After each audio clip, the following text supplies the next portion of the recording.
जय श्री कृष्ण भक्तों। चाहे जीवन में परिस्थितियां कितनी भी कठिन क्यों न हों, लेकिन 31 दिसंबर को आने वाली पुत्रदा एकादशी को किसी भी हाल में हल्के में नहीं लेना चाहिए। यह केवल एक धार्मिक तिथि नहीं, बल्कि शास्त्रों में वर्णित एक अत्यंत पावन, मंगलकारी और संतान सुख प्रदान करने वाला दिव्य अवसर है। शास्त्र स्पष्ट रूप से चेतावनी देते हैं कि यदि इस दिन जाने अनजाने में भी कोई गंभीर भूल हो जाए तो माता लक्ष्मी और भगवान श्री हरि विष्णु अप्रसन्न हो सकते हैं। जब लक्ष्मी और नारायण की कृपा हटती है, तब सबसे पहले घर की आर्थिक स्थिति डगमगाने लगती है, धन रुक जाता है, आय में बाधाएं आने लगती हैं और धीरे धीरे गरीबी तथा संकट घर में प्रवेश कर जाते हैं। इतना ही नहीं दोस्तों, इसका असर केवल धन तक सीमित नहीं रहता, पुत्र के जीवन पर भी इसका गहरा प्रभाव पड़ता है। बच्चों का स्वास्थ्य कमज़ोर होने लगता है, पढ़ाई में मन नहीं लगता, स्वभाव चिड़चिड़ा हो जाता है और भविष्य को लेकर अनजानी बाधाएं खड़ी होने लगती हैं। कई बार बिना किसी स्पष्ट कारण के भय, रोग, मानसिक तनाव और नकारात्मक शक्तियाँ संतान के जीवन में प्रवेश कर जाती हैं। यही कारण है कि शास्त्रों में पुत्रदा एकादशी को केवल व्रत नहीं, बल्कि पुत्र की रक्षा, उन्नति और उज्जवल भविष्य का कवच कहा गया है। इसलिए दोस्तों, इस वीडियो को अंत तक ध्यान से देखना बेहद ज़रूरी है। याद रखिए, अधूरी जानकारी अक्सर सबसे बड़ा नुकसान करती है।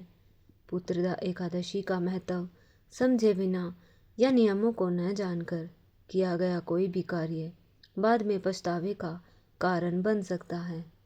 फिर यह कहना कि हमें बताया नहीं गया, तब कोई लाभ नहीं देगा। दोस्तों, पुत्रदा एकादशी कथा में स्पष्ट शब्दों में कहा है कि जैसे इस एकादशी पर व्रत, संयम और पूजा के नियम अनिवार्य होते हैं, वैसे ही कुछ ऐसी 5 गलतियां हैं जिन्हें स्त्री और पुरुष दोनों को भूल कर भी नहीं करनी चाहिए।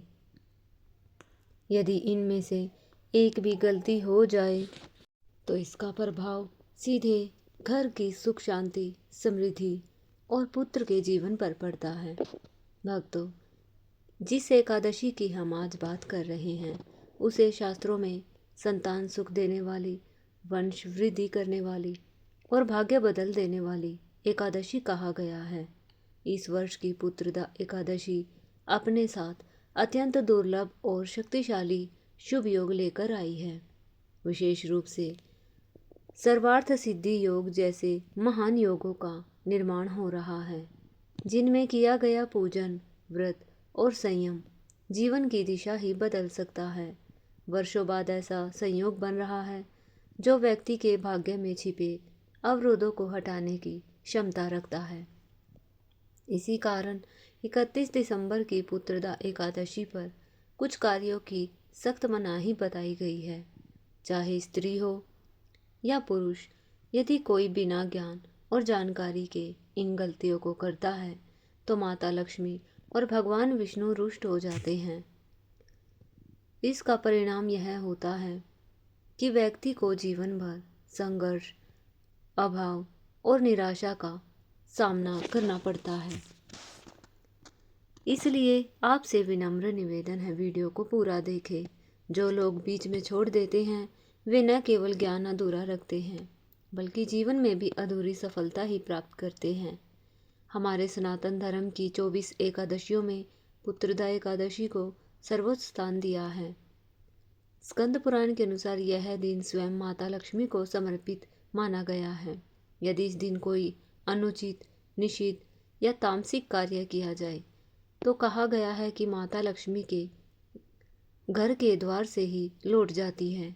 विशेष रूप से सुहागिन महिलाओं को इस दिन नियमों का अत्यंत ध्यान रखना चाहिए, क्योंकि थोड़ी सी लापरवाही भी घर में स्थायी दरिद्रता, अशांति का कारण बन सकती है। दोस्तों, हमारा कार्य केवल आपको सचेत करना और शास्त्र सम्मत सलाह देना है, मानना या ना मानना पूरी तरह आपके हाथ में है, लेकिन इतना ज़रूर कहेंगे, यदि आपने इसे मान लिया तो आपका बेड़ा पार हो सकता है। इस बार पुत्रदा एकादशी पर 21 से अधिक शुभ मांगलिक योग, जिनमें धन प्राप्ति योग भी शामिल हैं, एक साथ सक्रिय हो रहे हैं। इस वीडियो में आपको विस्तार से बताया जाएगा पुत्रदा एकादशी की 5 सबसे बड़ी गलतियाँ, इस दिन क्या खाना चाहिए क्या नहीं, 4-5 विशेष उपाय जिनसे धन और संतान सुख प्राप्त होता है, और वे बातें जिनका पालन करने से लक्ष्मी जी का स्थायी वास होता है। हम आपको पुत्रदा एकादशी की तिथि, शुभ मुहूर्त और पूजा विधि भी बताई है। वर्ष 2026 में यह पावन एकादशी बुधवार 31 दिसंबर को है। ब्रह्म मुहूर्त से दोपहर 12 बजे तक भगवान श्री हरि विष्णु की पूजा अत्यंत फलदायी मानी गई है। द्वादशी तिथि में सूर्योदय के बाद व्रत का पालन करना चाहिए। सही विधि से किया गया पूजन न केवल इस जन्म में बल्कि आने वाले जन्मों में भी शुभ फल देता है। पूजा विधि के अनुसार प्रातः स्नान कर स्वच्छ पीले या सफ़ेद वस्त्र धारण करें। पूजा स्थान को शुद्ध कर भगवान विष्णु या लक्ष्मी नारायण की प्रतिमा स्थापित करें। व्रत का संकल्प ले। दीपक जलाकर पंचामृत से अभिषेक करें। तुलसी दल, पीले पुष्प, फल और मिष्ठान अर्पित करें।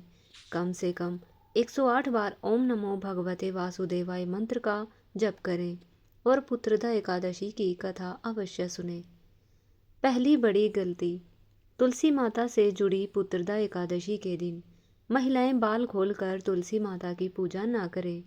इससे पुण्य नहीं मिलता बल्कि दोष लग सकता है। तुलसी माता भगवान विष्णु को अत्यंत प्रिय है। इस दिन तुलसी के पत्ते तोड़ना भी वर्जित है। दूसरी गलती, तामसिक आहार और दान। इस दिन मांस, मदिरा और तामसिक वस्तुओं का सेवन या दान भूल कर भी ना करें। ऐसा करने से वंश, स्वास्थ्य और भाग्य पर बुरा प्रभाव पड़ता है। इस दिन लोहे की वस्तु, सरसों का तेल और दूध का दान भी वर्जित माना गया है। तीसरी गलती, दाम्पत्य कलेश और असंयम। पुत्रदा एकादशी के दिन पति पत्नी को लड़ाई झगड़ा और शारीरिक संबंध से बचना चाहिए। ब्रह्मचर्य का पालन करना चाहिए। इस दिन काले रंग के वस्त्र न पहने। चौथी गलती, घर के मुख्य द्वार की अशुद्धि। मुख्य द्वार पर जूते, चप्पल या झाड़ू न रखें। ऐसा करने से माता लक्ष्मी लौट जाती है और दरिद्रता प्रवेश करती है। खंडित मूर्ति की पूजा भी वर्जित है। पांचवी गलती, स्त्री का अपमान। इस दिन किसी भी स्त्री का अपमान करना माता लक्ष्मी का अपमान माना जाता है। जहाँ स्त्रियों का सम्मान है वहीं देवताओं का वास होता है। विशेष धन प्राप्ति उपाय, पुत्रदा एकादशी के दिन सदाबहार के पौधे की जड़ को गंगा जल से धोकर ओम महालक्ष्मी आगच्छ नमः मंत्र का 11 बार जप करते हुए चांदी या तांबे के ताबीज में धारण करें। इससे दारिद्रता दूर होगी और लक्ष्मी स्थायी रूप से वास करती है। स्वास्थ्य और रक्षा के लिए चमेली की जड़ का उपाय भी अत्यंत प्रभावशाली माना गया है। जो श्रद्धालु विधि विधान से पुत्रदा एकादशी का व्रत और पूजन करता है उस पर भगवान श्री हरि विष्णु की विशेष कृपा बनी रहती है। संतान संबंधी कष्ट दूर होते हैं और जीवन में सुख, शांति और समृद्धि आती है। इस पावन तिथि का लाभ अवश्य उठाइए। जय माता लक्ष्मी, जय श्री हरि विष्णु।